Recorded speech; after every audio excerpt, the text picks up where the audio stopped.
ਜੇਕਰ ਲਾਈਫ ਦੀ ਇੱਕ ਫਿਲਮ ਹੈ ਤਾਂ ਸਾਡੀ ਧੀਆਂ ਦੀ ਓਪਨਿੰਗ ਸਰ ਤੋਂ ਸੌਰੀ ਕਹਿ ਕੇ ਹੁੰਦੀ ਹੈ। ਜੇ ਸਾਡੀ ਸੁਸਾਇਟੀ ਵਾਲੇ ਕੀ ਕਹਿੰਦੇ ਨੇ ਕਿ ਇਹ ਚੇਂਜ ਨਹੀਂ ਹੋਣਾ ਚਾਹੀਦਾ, ਥੋੜਾ ਢੱਕ ਲਓ, ਥੋੜਾ ਘੱਟ ਬੋਲੋ, ਥੋੜਾ ਇੱਜ਼ਤ ਨਾਲ ਬੈਠੋ, ਇਹ ਥੋੜਾ ਥੋੜਾ ਕਰਕੇ ਪਾ ਦਿੱਤਾ ਹੈ ਰੋਲਾ।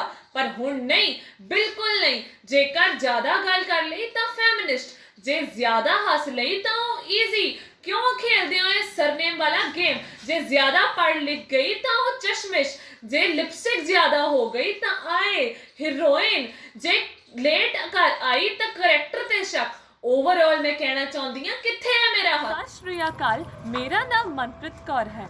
मैं एक पंजाब दी धी हाँ ते मेरा यह फाइनल राउंड है क्वेश्चन आंसर राउंड। ते मेरा क्वेश्चन है अजोके समय विच धीआं दी स्थिति बारे चानना पाओ।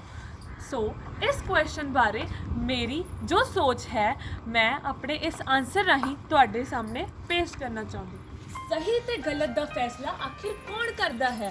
मेरी कमीज़ दा रंग किसे लई सही होवेगा ते मेरा पहरावा किसे लई गलत? मेरी चमड़ी दा रंग किसे लई सावला होवेगा ते मेरा मुंह काला? ਇਹ ਸਹੀ ਤੇ ਗਲਤ ਦੇ ਵਿੱਚ ਕੀ ਹੈ ਜੋ ਨਾ ਹੀ ਸਹੀ ਹੈ ਤੇ ਨਾ ਹੀ ਗਲਤ?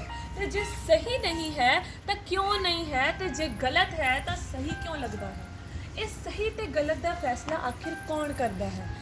ਇਹ ਸਹੀ ਤੇ ਗਲਤ ਦਾ ਫੈਸਲਾ ਅੱਜ ਦੀ ਧੀ ਨੇ ਆਪਣੇ ਬਲਬੂਤੇ ਤੇ ਕੀਤਾ ਹੈ, ਜੋ ਮੈਂ ਤੁਹਾਨੂੰ ਦੱਸਣ ਜਾ ਰਹੀ। ਦੁਨੀਆ ਦੀ ਅੱਧੀ ਵਸੋਂ ਭਾਵੇਂ ਔਰਤਾਂ ਦੀ ਹੈ, ਪਰ ਉਹਨਾਂ ਦੀ ਪਛਾਣ ਮਾਂ, ਪਤਨੀ, ਬੇਟੀ ਕਰਕੇ ਹੈ, इंसान करके नहीं। समाज विचलियां कुछ चेतन इस्त्रियां ने अपनी पछाण आप बना लई है। इस मर्द प्रधान समाज विच औरतां दे प्रति यह सोच है कि उन्हां दी समझ अधूरी है, वो अपने निर्णय आप नहीं ले सकदियां, उन्हां दी अकल गुत्त पिछे हुंदी है। ते इत्थे इह गल बिल्कुल भुल जांदी है कि समाज औरतां प्रति की भूमिका निभा रहा है। अजोके समय ਵਿੱਚ ਜਦੋਂ ਅਸੀਂ ਆਪਣੇ ਦੇਸ਼ ਵੱਲ ਝਾਤੀ ਮਾਰਦੇ ਹਾਂ ਤਾਂ ਇਹ ਦੇਖਦੇ ਹੋਏ ਮਾਣ ਮਹਿਸੂਸ ਕਰਦੇ ਹਾਂ ਕਿ ਔਰਤ ਮਰਦ ਤੋਂ ਪਿੱਛੇ ਨਹੀਂ, ਸਗੋਂ ਉਸ ਦੇ ਮੁਕਾਬਲੇ ਤੇ ਆ ਖੜੀ ਹੋਈ ਹੈ। ਅੱਜ ਔਰਤ ਵੱਡੇ ਵੱਡੇ ਅਹੁਦਿਆਂ ਤੇ ਬਿਰਾਜਮਾਨ ਹੈ, ਸਗੋਂ ਪ੍ਰਸ਼ਾਸਨ, ਫੌਜ ਤੇ ਪੁਲਿਸ ਅਤੇ ਹੋਰ ਵੀ ਕਈ ਕੰਮਾਂ ਵਿੱਚ ਉਹ ਮੋਹਰੀ ਹੋ ਕੇ ਕੰਮ ਕਰ ਰਹੀ ਹੈ। ਸਗੋਂ ਰਾਸ਼ਟਰਪਤੀ ਦੇ, ਸਾਡੇ ਦੇਸ਼ ਦੇ ਰਾਸ਼ਟਰਪਤੀ ਦੇ ਅਹੁਦੇ ਤੇ ਵੀ ਖੁਦ ਇੱਕ ਔਰਤ ਹੀ ਸੀ। ਇਤਿਹਾਸ ਗਵਾਹ ਹੈ ਕਿ ਸ਼ੁਰੂ ਤੋਂ ਔਰਤ ਦੀ ਸਥਿਤੀ ਦੁਜੈਲੇ ਨਾਗਰਿਕ ਵਾਲੀ ਨਹੀਂ ਰਹੀ ਹੈ। ਜਿਵੇਂ ਪਹਿਲੇ ਜ਼ਮਾਨੇ ਵਿੱਚ ਧੀਆਂ ਨੂੰ ਬੋਝ ਸਮਝਿਆ ਜਾਂਦਾ ਸੀ, ਪਰ ਅਜੋਕੇ ਸਮੇਂ ਵਿੱਚ ਧੀਆਂ ਬੋਝ ਬਣਦੀਆਂ ਨਹੀਂ, ਸਗੋਂ ਪਰਿਵਾਰ ਦਾ ਬੋਝ ਚੁੱਕਦੀਆਂ ਹਨ। ਤਕਰੀਬਨ 60% ਮਾਂ-ਬਾਪ ਆਪਣੀ ਧੀਆਂ ਨੂੰ ਪੁੱਤਰਾਂ ਵਾਂਗ ਪਾਲ ਰਹੇ ਹਨ। ਉਹਨਾਂ ਦੀ ਹਰ ਖੁਆਇਸ਼ ਪੂਰੀ ਕੀਤੀ ਜਾਂਦੀ ਹੈ, ਉਹਨਾਂ ਨੂੰ ਪੁੱਤਾਂ ਦੇ ਸਮਾਨ ਮੰਨਿਆ ਜਾਂਦਾ ਹੈ। ਜਿਵੇਂ ਪਹਿਲੇ ਜ਼ਮਾਨੇ ਵਿੱਚ ਅਨਪੜ੍ਹਤਾ ਕਰਕੇ ਧੀਆਂ ਦੇ ਜੰਮਣ ਤੇ ਉਹਨਾਂ ਨੂੰ ਪੱਥਰ ਦੇ ਸਮਾਨ ਮੰਨਿਆ ਜਾਂਦਾ ਸੀ, ਹੁਣ ਬਿਲਕੁਲ ਅਲੱਗ ਹੈ। ਉਹਨਾਂ ਦੇ ਜਨਮ ਦਿਨ ਤੇ ਰੌਣਕ ਤੇ ਖੁਸ਼ੀਆਂ ਨਾਲ ਮਨਾਇਆ ਜਾਂਦਾ ਹੈ। ਜਿਵੇਂ ਮੈਂ ਵੀ ਇੱਕ ਧੀ ਹਾਂ, ਮੈਨੂੰ ਆਪਣੇ ਘਰ ਵਿੱਚ ਪੂਰਾ ਮਾਣ ਤੇ ਸਤਿਕਾਰ ਮਿਲਦਾ ਹੈ। ਮੈਨੂੰ ਆਪਣੇ ਵੀਰਾਂ ਦੇ ਬਰਾਬਰ ਹੀ ਸਮਝਿਆ ਜਾਂਦਾ ਹੈ, ਬਲਕਿ ਉਹਨਾਂ ਤੋਂ ਅੱਗੇ ਹੀ ਸਮਝਿਆ ਜਾਂਦਾ ਹੈ। ਮੇਰੇ ਵਾਂਗ ਮੇਰੀਆਂ ਹੋਰ ਵੀ ਸਹੇਲੀਆਂ ਦੇ ਮਾਂ-ਬਾਪ ਜਾਗਰੂਕ ਹਨ, ਉਹ ਆਪਣੀ ਧੀਆਂ ਨੂੰ ਤੱਤੀ ਵਾਹ ਤੱਕ ਨਹੀਂ ਲੱਗਣ ਦਿੰਦੇ। ਸ਼ਹਿਰਾਂ ਵੱਲ ਦੇਖਦੇ ਹੋਏ ਪਿੰਡਾਂ ਦੇ ਮਾਪੇ ਵੀ ਜਾਗਰੂਕ ਹੋ ਚੁੱਕੇ ਹਨ। ਮਾਪਿਆਂ ਨੂੰ ਹੁਣ ਸਮਝ ਆ ਚੁੱਕੀ ਹੈ ਕਿ ਪੁੱਤਾਂ ਨਾਲੋਂ ਜ਼ਿਆਦਾ ਆਗਿਆਕਾਰ ਧੀਆਂ ਹੁੰਦੀਆਂ ਹਨ। ਧੀਆਂ ਅੱਜ ਹਰ ਖੇਤਰ ਵਿੱਚ ਅੱਗੇ ਹਨ, ਇੱਥੋਂ ਤੱਕ ਕਿ ਰਾਸ਼ਟਰਪਤੀ ਤੋਂ ਲੈ ਕੇ ਬਾਹਰਲੇ ਦੇਸ਼ ਵਿੱਚ ਟ੍ਰੇਨਾਂ ਚਲਾਉਣੀਆਂ, ਟਰਾਲੇ ਚਲਾਉਣੇ, ਜਹਾਜ਼ ਉਡਾਉਣੇ। ਕਿਹੜਾ ਖੇਤਰ ਰਹਿ ਗਿਆ ਜਿਸ ਧੀ ਨੇ ਆਪਣਾ ਯੋਗਦਾਨ ਨਹੀਂ ਪਾਇਆ? ਇੱਥੋਂ ਤੱਕ ਕਿ ਸ਼੍ਰੋਮਣੀ ਕਮੇਟੀ ਦੀ ਮੇਨ ਹੈੱਡ ਵੀ ਇੱਕ ਧੀ ਹੀ ਹੈ। ਮਾਂ-ਬਾਪ ਦੇ ਦੁੱਖ ਸੁੱਖ ਵਿੱਚ ਧੀਆਂ ਉਹਨਾਂ ਦੇ ਨਾਲ ਖੜੀਆਂ ਹੁੰਦੀਆਂ ਹਨ, ਸਗੋਂ ਵਿਆਹ ਤੋਂ ਬਾਅਦ ਵੀ ਉਹ ਉਹਨਾਂ ਦੀ ਚਿੰਤਾ ਕਰਦੀਆਂ ਰਹਿੰਦੀਆਂ ਹਨ। ਪਰ ਕੁਝ ਕੁ ਪੁੱਤਰ ਇਹੋ ਜਿਹੇ ਹੁੰਦੇ ਹਨ ਜੋ ਵਿਆਹ ਹੋਣ ਤੇ ਆਪਣੀ ਪਤਨੀਆਂ ਪਿੱਛੇ ਲੱਗ ਕੇ ਆਪਣੇ ਮਾਂ-ਬਾਪ ਨੂੰ ਘਰੋਂ ਕੱਢ ਦਿੰਦੇ ਹਨ। ਸੰਸਾਰ ਦੇ ਨਿਯਮਾਂ ਅਨੁਸਾਰ ਭਰੂਣ ਹੱਤਿਆ ਤੇ ਦਾਜ ਪ੍ਰਥਾ ਬਿਲਕੁਲ ਖਤਮ ਹੋ ਚੁੱਕੀ ਹੈ, ਜੋ ਕਿ ਦੇਸ਼ ਦੇ ਪ੍ਰਗਤੀ ਵੱਲ ਨੂੰ ਇੱਕ ਬਹੁਤ ਵੱਡਾ ਕਦਮ ਹੈ। ਪਹਿਲੇ ਜ਼ਮਾਨੇ ਵਿੱਚ ਕੁੜੀਆਂ ਨੂੰ ਗੁਲਾਮ ਬਣਾ ਕੇ ਰੱਖਿਆ ਜਾਂਦਾ ਸੀ, ਪਰ ਹੁਣ ਅੱਜ ਇਹੋ ਜਿਹਾ ਕੁਝ ਨਹੀਂ ਹੈ। ਹੁਣ 60% ਸੱਸਾਂ ਨੂੰਹਾਂ ਬਣ ਗਈਆਂ ਹਨ ਤੇ ਨੂੰਹਾਂ ਨੇ ਸੱਸਾਂ ਦੀ ਜਗ੍ਹਾ ਲੈ ਲਈ ਹੈ। ਪਹਿਲੇ ਜ਼ਮਾਨੇ ਵਿੱਚ ਨੂੰਹ ਪੁੱਛਦੀ ਹੁੰਦੀ ਸੀ ਕਿ ਮੰਮੀ ਕੀ ਖਾਓਗੇ। ਅੱਜ ਦੇ ਜ਼ਮਾਨੇ ਵਿੱਚ ਸੱਸ ਪੁੱਛਦੀ ਹੈ ਡਰਦੀ ਹੋਈ ਕਿ ਬੇਟਾ ਕੀ ਖਾਓਗੇ, ਮੈਂਗੋ ਸ਼ੇਕ ਪੀਓਗੇ ਜਾਂ ਕਸਟਰਡ ਖਾਓਗੇ। ਅੱਜ ਦੇ ਸਮੇਂ ਵਿੱਚ ਮੁੰਡਿਆਂ ਨੂੰ ਵੀ ਕੁੜੀਆਂ ਦੀ ਅਹਿਮੀਅਤ ਬਾਰੇ ਪਤਾ ਚੱਲ ਚੁੱਕਾ ਹੈ। ਅੱਜ ਕੱਲ੍ਹ ਕੁੜੀਆਂ ਬਹੁਤ ਪੜ੍ਹ ਲਿਖ ਜਾ ਰਹੀਆਂ ਹਨ, ਜਿਸ ਕਰਕੇ ਵਿਆਹ ਲਈ ਚੰਗੀਆਂ ਕੁੜੀਆਂ ਨਹੀਂ ਲੱਭਦੀਆਂ ਹਨ। ਮੁੰਡੇ ਉਹਨਾਂ ਨਾਲ ਵਿਆਹ ਕਰਾਉਣ ਲਈ ਇਸ਼ਤਿਹਾਰਾਂ 'ਤੇ ਬਹੁਤ ਪੈਸੇ ਖਰਚ ਕਰਦੇ ਹਨ। ਹਰ ਮੁੰਡਾ ਉਹਨਾਂ ਬਾਹਰ ਜਾਣ ਦੀ ਚਾਹ ਵਿੱਚ ਉਹਨਾਂ ਨਾਲ ਵਿਆਹ ਕਰਕੇ ਉਹਨਾਂ ਦੀ ਪੜ੍ਹਾਈ ਦਾ ਸਾਰਾ ਖਰਚਾ ਚੁੱਕਣ ਲਈ ਤਿਆਰ ਬੈਠਾ ਹੈ। ਇੰਨੀਆਂ ਸਹੂਲਤਾਂ ਹੋਣ ਦੇ ਬਾਵਜੂਦ ਵੀ ਜਾਂ ਫਿਰ ਮੁੰਡਿਆਂ ਦੇ ਮੁਕਾਬਲੇ ਤੇ ਆਉਣ ਲਈ ਵੀ ਧੀਆਂ ਦੀ ਜ਼ਿੰਦਗੀ ਇੰਨੀ ਆਸਾਨ ਨਹੀਂ ਹੁੰਦੀ। ਉਹਨਾਂ ਨੂੰ ਬਹੁਤਿਆਂ ਨਾਲ ਲੜਨਾ ਪੈਂਦਾ ਹੈ ਅੱਗੇ ਆਉਣ ਲਈ। ਸੋ ਇਹਨਾਂ ਮੁਸ਼ਕਿਲਾਂ ਤੇ ਮਿਹਨਤ ਮੁਸ਼ੱਕਤ ਨੂੰ ਦਿਖਾਉਣ ਲਈ ਮੈਂ ਕੁਝ ਕੁ ਲਾਈਨਾਂ ਤੁਹਾਡੇ ਸਾਹਮਣੇ ਪੇਸ਼ ਕਰਨਾ ਚਾਹਾਂਗੀ। ਕਹਿੰਦੇ ਨੇ ਭਰਾ ਦੀ ਲਾਡਲੀ ਹੈ ਤੇ ਹੈ ਹਰ ਫਿਕਰ ਤੋਂ ਅਣਜਾਣ, ਮਾਂ ਦਾ ਸੁਪਨਾ ਹੈ ਤੇ ਹੈ ਹਰ ਪਿਤਾ ਦਾ ਅਭਿਮਾਨ। ਪਰ ਕੀ ਤੁਸੀਂ ਜਾਣਦੇ ਹੋ ਇਹ ਨੰਨੀ ਪਰੀਆਂ ਦੀ ਇੱਕ ਦਾਇਰੇ ਤੋਂ ਬਾਹਰ ਉਡਾਨ ਨਹੀਂ ਹੁੰਦੀ, ਤੇ ਜਿੰਨਾ ਸੋਚਦੇ ਹਾਂ ਅਸੀਂ ਧੀਆਂ ਦੀ ਜ਼ਿੰਦਗੀ ਓਨੀ ਆਸਾਨ ਨਹੀਂ ਹੁੰਦੀ। ਮਾਵਾਂ ਇਹਨਾਂ ਦੇ ਗਹਿਣੇ ਜੋੜਨ ਲੱਗਦੀਆਂ ਨੇ, ਕੀ ਸਹੀ ਹੈ ਕੀ ਗਲਤ ਹੈ, ਹਰ ਗੱਲ ਤੇ ਸਮਝਾਉਣ ਲੱਗਦੀਆਂ ਨੇ। ਦੇਖ ਤੂੰ ਇੱਕ ਧੀ ਹੈ, ਆਪਣਾ ਧਿਆਨ ਰੱਖੀ, ਜ਼ਮਾਨੇ ਦੀ ਸੋਚ ਨੂੰ ਬਦਲਣਾ ਮੁਮਕਿਨ ਨਹੀਂ, ਆਪਣੇ ਕੱਪੜਿਆਂ ਦਾ ਖਾਸ ਖਿਆਲ ਰੱਖੀ, ਕਿਸੇ ਦੀ ਗੱਲਾਂ 'ਚ ਨਾ ਆ ਜਾਵੀਂ, ਤੇ ਜੇ ਤੈਨੂੰ ਕੁਝ ਗਲਤ ਲੱਗੇ ਤਾਂ ਸਭ ਤੋਂ ਪਹਿਲਾਂ ਆ ਕੇ ਮੈਨੂੰ ਦੱਸੀ। ਜ਼ਮਾਨੇ ਦੇ ਨਾਲ ਚੱਲਣਾ ਇਹਨਾਂ ਨੂੰ ਸਮਝਾਇਆ ਜਾਂਦਾ ਹੈ, ਪਰ ਨਾਲ ਹੀ ਇੱਕ ਦਾਇਰਾ ਵੀ ਸਿਖਾਇਆ ਜਾਂਦਾ ਹੈ।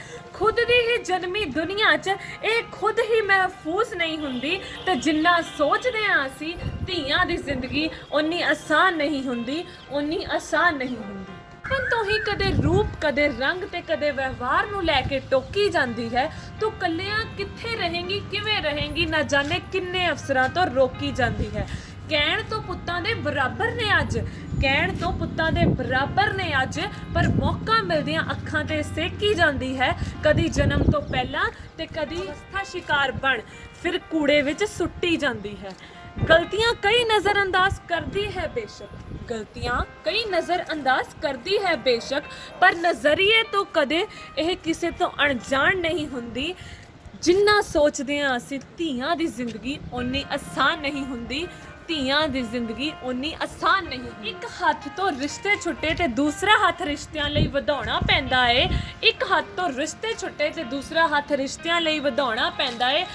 ਭਾਵੇਂ ਮਨ ਮਿਲੇ ਜਾਂ ਨਾ ਮਿਲੇ, ਪਰ ਉਮਰ ਪਰ ਹਰ ਬੰਧਨ ਬੇਮਨ ਹੀ ਨਿਭਾਉਣਾ ਪੈਂਦਾ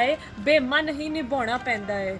ਕਿਸੇ ਇੱਕ ਸ਼ਖਸ ਦੀ ਖਾਤਰ ਆਪਣੀ ਪੂਰੀ ਜ਼ਿੰਦਗੀ ਬਦਲ ਲੈਂਦੀ ਹੈ, ਫਿਰ ਵੀ ਇਹਨਾਂ ਦੀ ਉਮਰ ਭਰ ਕੋਈ ਅਲੱਗ ਪਛਾਣ ਨਹੀਂ ਹੁੰਦੀ। ਤੇ ਜਿੰਨਾ ਸੋਚਦੇ ਹਾਂ ਅਸੀਂ ਧੀਆਂ ਦੀ ਜ਼ਿੰਦਗੀ ਓਨੀ ਆਸਾਨ ਨਹੀਂ ਹੁੰਦੀ।